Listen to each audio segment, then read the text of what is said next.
Day to all. मैं Sanjeev Pramanik, assistant professor of geography, Durga college, Raipur. आज हम लोग डिस्कस करेंगे regional concept and methods of delimiting regions. तो सबसे पहले जानेंगे रीजन क्या है। रीजन यानी प्रदेश एक विशेष क्षेत्र या इकाई है जिनमें किसी विशेष विशेषता का समानता पाई जाती है और उन विशेष विशेषता किसी दूसरे क्षेत्रों से डिफरेंट या भिन्न होते हैं। जैसा कि मानसून जलवायु, आर्कटिक जलवायु, मेडिटेरियन जलवायु, ये सब जलवायु प्रदेश का जो निर्माण किया गया है, जलवायु का अलग अलग विशेषता पर अलग अलग प्रदेश का निर्माण किया गया है। तो इसीलिए इन एक एक क्षेत्र को एक एक प्रदेश कहलाता है। Region is a widely used word in modern social science, mainly in geography. Region is a dynamic concept which has been defined differently by different geographers. In the concluding part of the 19th century, the French geographers like Vidal de Lablasse called the areas of similar physical and cultural characteristics as pays. Today's pays is called regions. According to R.E. Dickinson, a region is an area throughout within a particular set of physical conditions will leads to a particular type of economic lives। ऐसा ही Vidal the लाब्लास, R.S. Plate, हार्वर्डसन के अनुसार प्रदेश का definition दिया गया है। Then attributes of regions. Regions have location. किसी भी प्रदेश का एक अवस्थान होता है जो साइट या सिचुएशन भी कहते हैं। Then regions have spatial extent. प्रत्येक प्रदेश का एक लैटिट्यूडिनल एवं लॉन्गिट्यूडिनल अवस्थान होता है। Regions have boundaries. Every regions, प्रत्येक रीजन का एक सीमांकन होता है और उन सीमांकन डिमार्केट करता है किसी दूसरे प्रदेश से। रीजन्स में भी आइदर फॉर्मल और फंक्शन। प्रदेश प्राकृतिक हो सकता है या कार्यात्मक। Regions are hierarchically arranged. प्रदेश का निर्माण क्रम के अनुसार होता है और regions have transitional boundaries. Then इसके बाद देखेंगे टाइप्स ऑफ रीजन। प्रदेश कितने प्रकार का होता है। प्रदेश मूलतः प्रदेश मेनली दो प्रकार का होता है, एक फॉर्मल, दूसरा फंक्शनल। फॉर्मल रीजन मतलब प्राकृतिक प्रदेश। प्राकृतिक प्रदेश यानी जब प्रदेश का निर्माण किसी प्राकृतिक विशेषता पर आधारित होता है, जैसा कि उच्चावच, जलवायु, मिट्टी, प्राकृतिक वेजिटेशन या नेचुरल वेजिटेशन। तो इनके आधार पर जब प्रदेश का निर्माण किया जाता है तो उसको फॉर्मल या प्राकृतिक प्रदेश कहते हैं। ये तीन प्रकार का है, नेचुरल, इकोनॉमिक और social.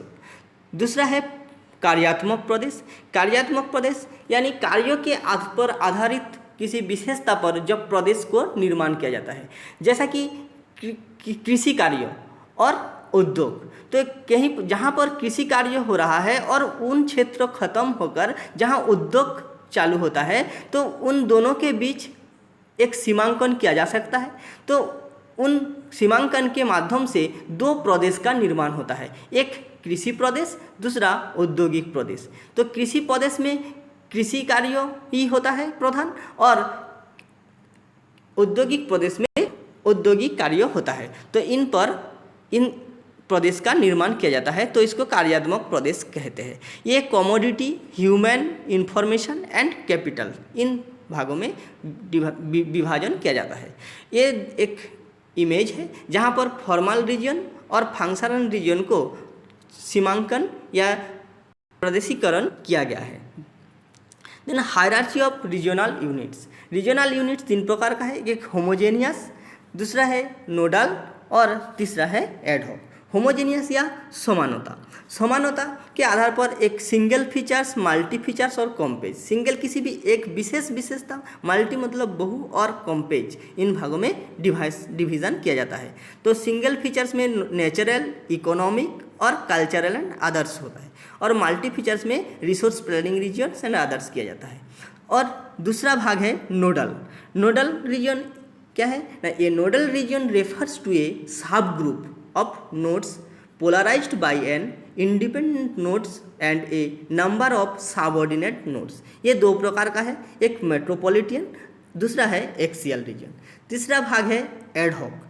Ad hoc refers to something that has been created for a specific purpose और goal, often existing only unit that goals has been achieved। ये तीन प्रकार का होता है, एक ट्रांजिशनल, दूसरा है डिप्रेस्ड, तीसरा है river valley. Then classification of regions. प्रदेश का विभाजन अलग अलग विशेषता पर या अलग अलग बेस पर आधारित विभाजन किया जाता है। ये तीन प्रकार का बेस है, जैसा कि फिजिकल कैरेक्टरिस्टिक प्राकृतिक विशेषता, कल्चरल कैरेक्टरिस्टिक सांस्कृतिक विशेषता, और तीसरा है फिजिकल और कल्चरल बोथ, दोनों प्रकार का ही विशेषता को लेकर। तो पहला देखेंगे कि फिजिकल या प्राकृतिक विशेषता।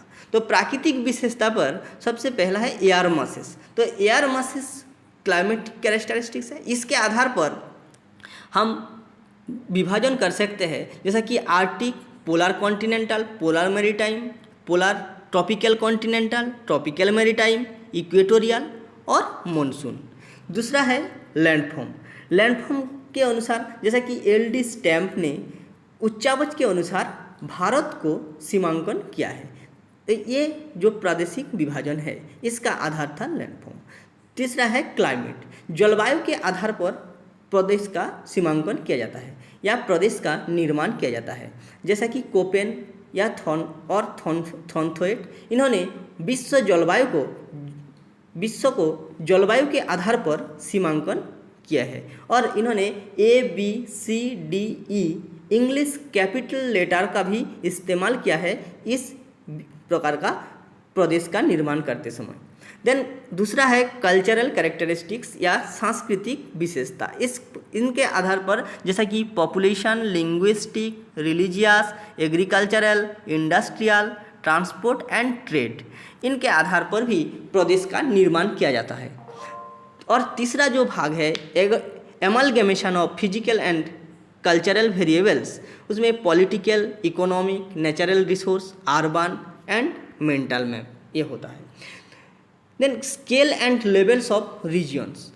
प्रदेश का सीमांकन करते समय आकार या आकृति के अनुसार उनको स्केलिंग किया जाता है।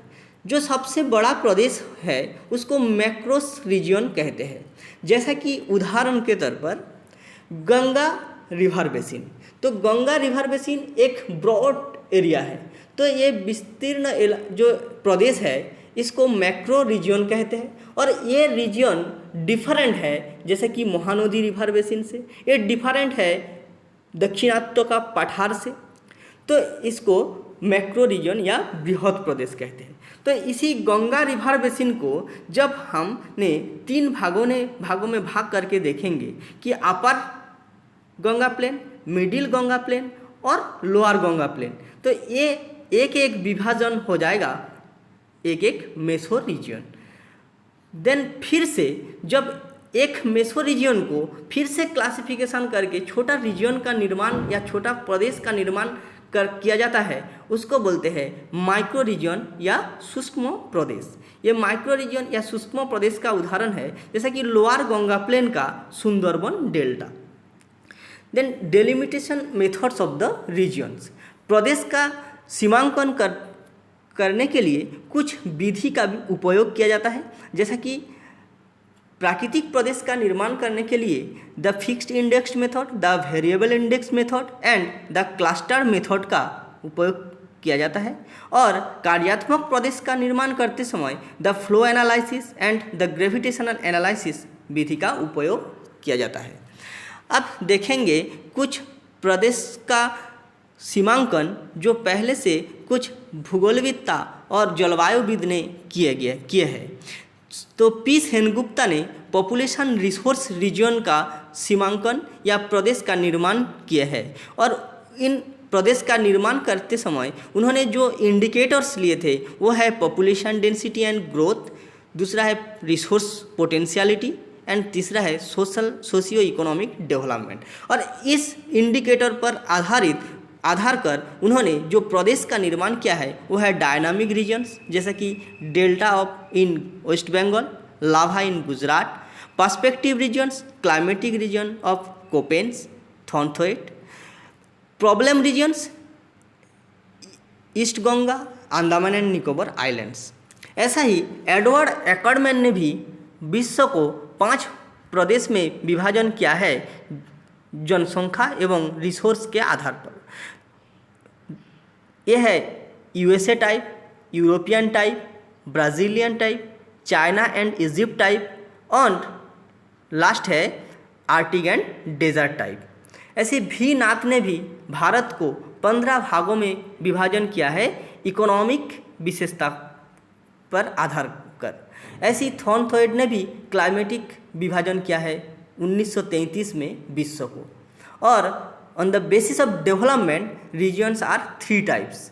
ये विश्व स्तर पर प्रदेश को 3 भागों में विभाजन किया है, जैसा कि डेवलप्ड रीजन, डेवलपिंग रीजन एवं under developed regions.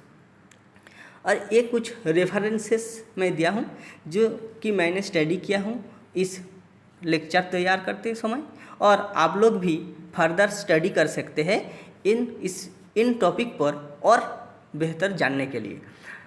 Thank you.